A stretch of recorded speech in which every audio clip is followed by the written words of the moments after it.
we are capable of so much of things.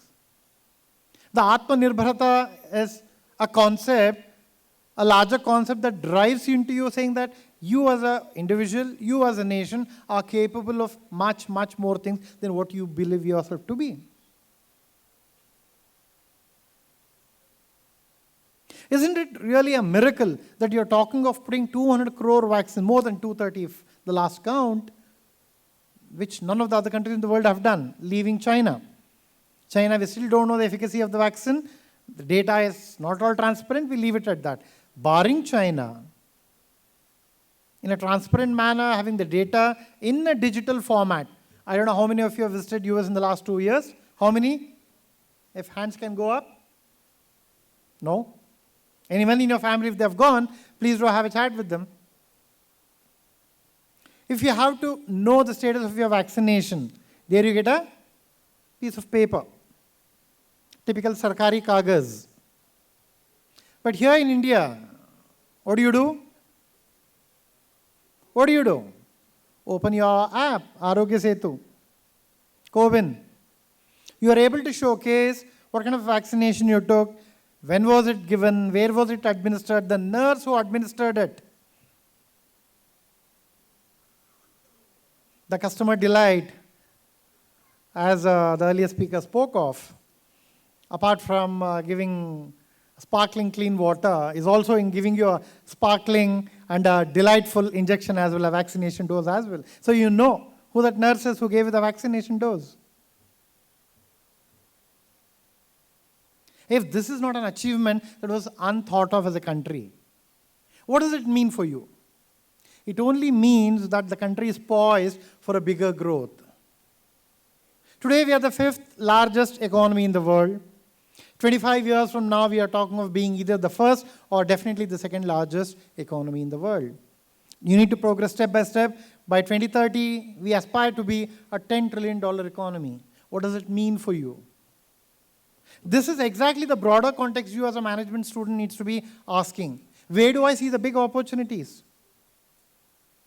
I'm sure you people would have gone through the budget, at least the highlights part of the budget. The kind of a focus that you get to see on CAPEX, 10 lakh crore put aside in this budget alone, and an effective CAPEX of about 13.5 lakh crore. The number seems mind-boggling. 10 lakh crore, Karnataka's budget, let me reiterate, is 2.5 lakh crore. 4 times Karnataka's budget has been put aside only on infrastructure. Where do you see the opportunity as an MBA student in infrastructure? You need to sort of start thinking on those lines. The kind of a flood of opportunities that come your way, should you be relevantly skilled? Should you be prepared for that? The kind of green economy that we intend to build, that the government has its vision for. The finance minister in a speech spoke of how we would want to bring in 1 crore farmers into an organic farming mode. They would want to bring about a large number of agri-startups into the agricultural domain. What does that mean for you? I'm sure none of you people are interested in working for about 30 years, 40 years the way our parental generation worked. Join an organization, retire from there. Undoubtedly not. What does it mean in terms of your opportunities opening up for a startup? You have 100 plus unicorns in India as we are talking today. 107, 108 at the last count. 4 decacorns. You are sitting in a place like Bangalore, which hosts the maximum number of unicorns in India. So when you're talking of the kind of challenges, talking of the kind of opportunities that come up your way for a sustainable economy, it's exceedingly important that you get the big picture. A successful manager is one who can look at the big picture. How big is big, it's up to you. Depends on your ability to sort of see how long, how far, and how wide. 30,000 regulations that are outdated that would probably criminalize for a small breach on the financial front. For example, today you're supposed to do your returns filing on the 10th, you delay it by a few days. Penalty is okay, and interest is okay, but not a criminal provision, right? Those kind of provisions have been removed. 2,500 laws have been completely scrapped. Ease of doing business, making sure that people like you, youngsters who have a lot of energy in you, a lot of ideas in you, and the kind of organization that you are studying, you're fortunate. Please don't ever forget the fact that you people are blessed and fortunate to be in a place like Bangalore, studying in a very, very well-known institution. You have everything on a platter, on a platform. How well will you make use of it? The options are there, the opportunities are there. Are we able to see that? I give one small instance of how, once again, an out-of-box thinking can give you an outcome which otherwise you wouldn't have even thought of.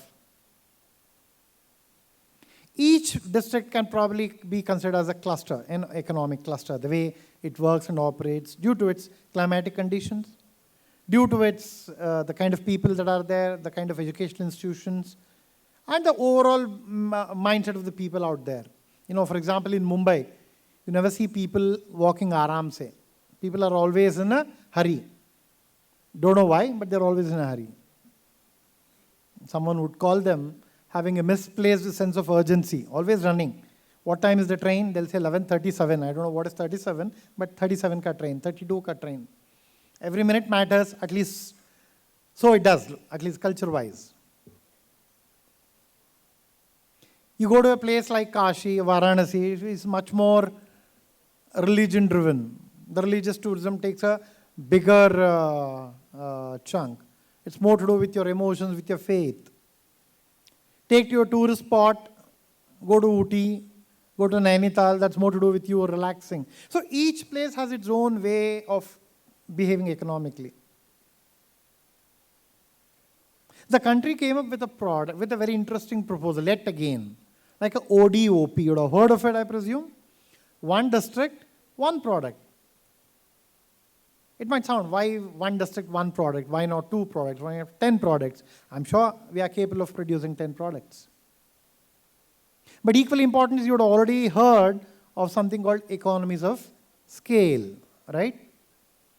Economies of scale, which means the more you produce of a same product, your ability to sort of drive down the cost is fairly high. Therefore, you're going to make it at a fairly affordable level of pricing and costing.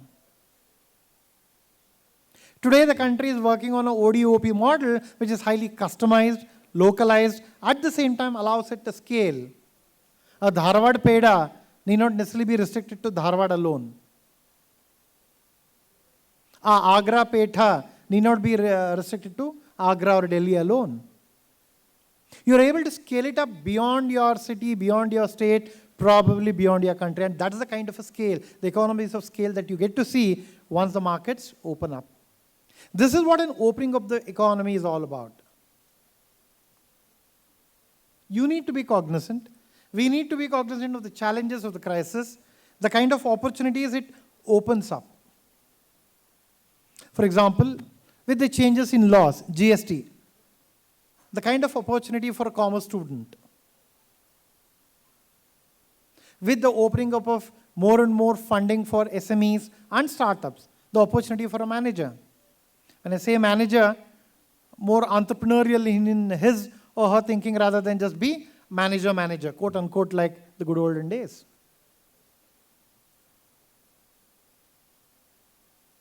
So when we talk of a country that is seeing ahead for the next 25 years, most of you, the youngsters here, would be in your early 20s, you're talking of a time frame where you'd be just about hitting 50. What is the kind of a life that you envision for yourself, your next generation, and the next generation of a country as a whole? How do we want to see India reach that position? What is it that you and I can do individually, collectively as a society, and collectively as a nation? That is the kind of a thought process that should go. And a conference like this that is putting its vision, the 25 years of vision, saying what is it that we can see the challenges as, see the opportunities as, how is it that we can leverage them? Leveraging opportunity is an art. There was a salesman, a footwear salesman, who was sent to a particular village. He came back very dismayed. There is no way that I can go and sell footwear there. His manager asked him why. He said, no one wears slippers there. No one wears any footwear, so there is no market. Okay. They went another salesman who comes back very excitedly and say, I want this particular village to be, or this area to be given as my region. He said, but why?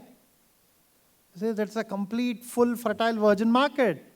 No one has been there. I can get the entire market for myself. So it finally depends on what's the kind of a thinking that you have. Either you see it as a roadblock, or either you see it as a stepping stone for you to sort of jump ahead and move on. This is where the country is. The country is going to look up to you people. The country is going to look up to the youth of the country to take to the next 25 years. In this regard, couldn't have been a better opportunity to have a conference, which is where the ideations come, the ideas come, discussions and debates happen. And that gives you a direction as to where you can move personally in your professional life, where you as a part of an organization can lead it, and where you as a part of the country can take the country to its greater heights. On this note, I wish each one of you all the very best in your professional careers and wish the conference very best, and thank the organizers for providing me with this opportunity for engaging with you. I can see the kind of a relief in terms of saying, now I don't have to ideate anymore.